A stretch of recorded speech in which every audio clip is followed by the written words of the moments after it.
Good morning, everyone. I now call the first hearing of the task force on the attempted assassination of Donald J. Trump to order. Without objection, the chair is authorized to declare a recess of the committee at any time. In consultation with the ranking member, we have agreed to operate the task force in accordance with the rules of the House, including the 5-minute rule.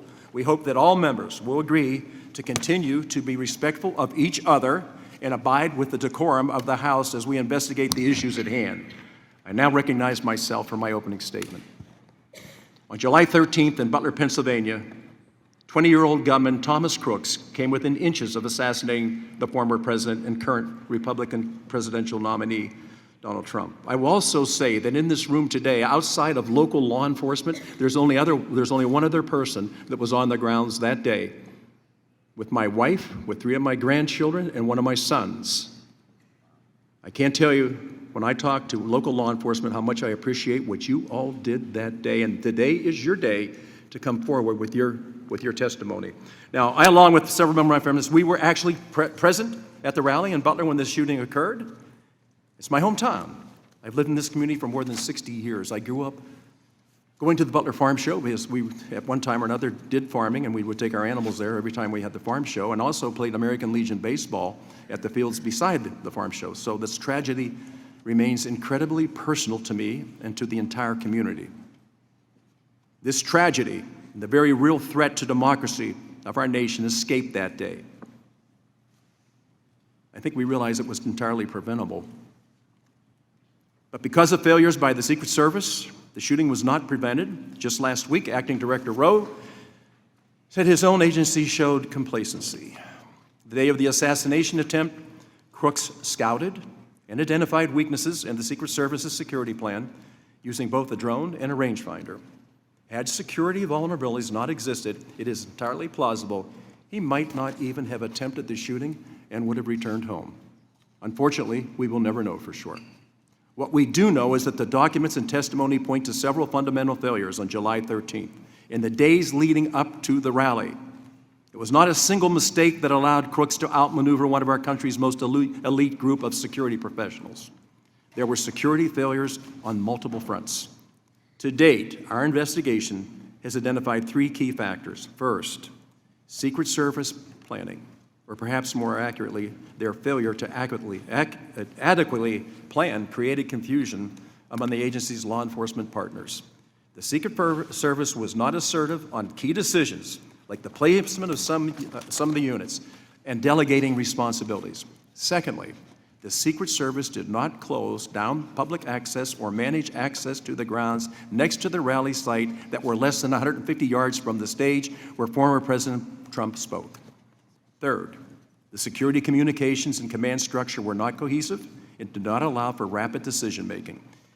Information in a moment of crisis went through radio communications, text messages, and phone calls way too slowly. Secondhand reports were passed in a manner resembling the old children's game telephone. Altogether, these other failures led to a dysfunctional security situation that took the life of Mr. Comprador, injured 2 others, and nearly claimed former president's life. I will add to this what's not in my script. There was another life that day that was lost. The Crooks family lost their son. So whatever role he played that day, we must remember that at the end of the day, I believe this all could have been prevented. Now, in the hours leading up to the assassination attempt, Crooks had a prolonged and unimpeded ability to scout the target and identify the most advantageous shooting positions. Even as Crooks was flagged multiple times for suspicious behavior, confusion surrounded law enforcement's responsibility to find and question him. Crooks operated in an unsecured area, as situational information about him was both delayed and limited. Former President Trump took the stage even as local law enforcement were escalating efforts to find a suspicious person. Evidence shows that in crucial moments after local police over radio reported that Crooks had a long gun on the roof, and in a period of less than 30 seconds before shots were fired, the Secret Service could not process the information fast enough to pull the former president from the stage. I am going to do something here, but I think, Lucas and Sarah, that we believe the same thing. All we had to know, if we knew there was a suspicious person out there, and this, I think once you listen to this today, you're going to find out, why in the world would you let former President Trump go out onto that platform if you weren't sure it was secure. That's the whole purpose of why the Secret Service was there. Thankfully, President Trump survived this near-death experience. Mr. Comptroller did not. Exercising his patriotic right to participate in our democracy, he was not able to complete that day. And I want you to know something. The Comptroller family, on Saturday morning, July 13th, were so excited to leave their home in Sarver as a family, Mr. Comptroller, his wife Helen, and their 2 daughters, to go to Butler, Pennsylvania, to watch our candidates speak.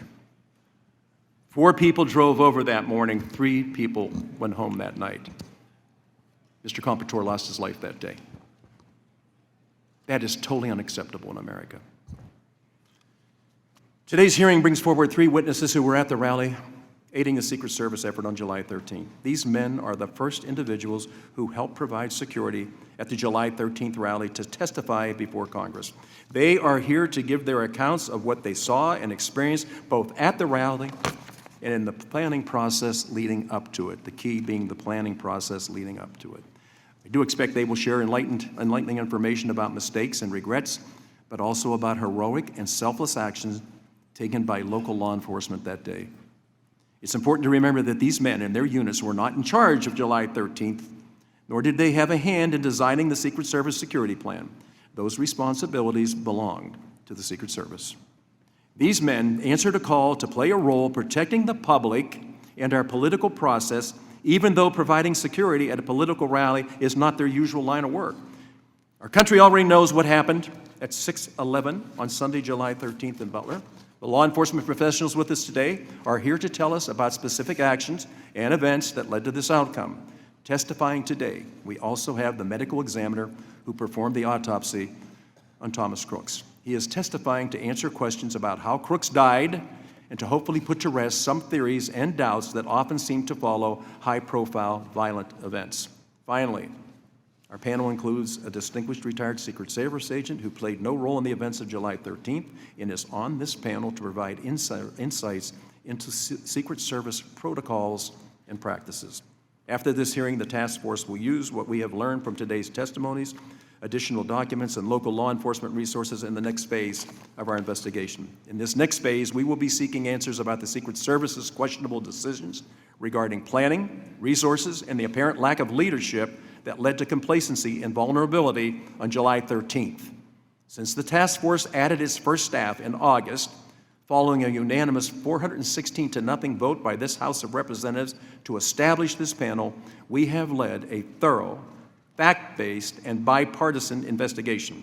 Our duty, as expressed in the resolution establishing the task force, is to investigate and present a report making recommendations by December 13th that address the Secret Service's security failures. This task force is fully on track to fulfill our duty. This hearing is not our last word or conclusion. It is a window for the public to see our important ongoing work. Finally, I want to take a moment to address former President Trump, who after September 15th has now decided, in two assassination attempts, he's going to return to the Butler Farm Show on October the 5th. I want to personally commend the former president and his family for the incredible strength they have shown since July 13th. I can't imagine anybody looking at this and looking at it, and please separate the politics from all of this. This is a United States citizen running for a political office. He has a wife, he has children, he has grandchildren. Nowhere in our whole scope of government can we accept the fact that these people jeopardize or put their life in danger by running for a public office. It's totally unacceptable. I think he's owed a lot better than what he got that day, and also we're going to be looking at Florida. But we've been warned about these clear threats to his safety twice. It's the obligation of this Congress, this administration, and public servants at all levels of government to stand against those who would use violence to interfere with our elections. Every American should be outraged, regardless of who they intend to support, by these attempts to nullify their votes through violence. We use ballots, not bullets, to make a determination of who should serve. Today's hearing is the task force's latest attempt to seek accountability and answers on what happened in Butler, Pennsylvania, and to restore the faith, trust, and confidence the American people deserve. One last thing before I recognize Ranking Member. Jason Crow and we have I think, for whatever reason, we're put in the same place at the same time for the right reasons.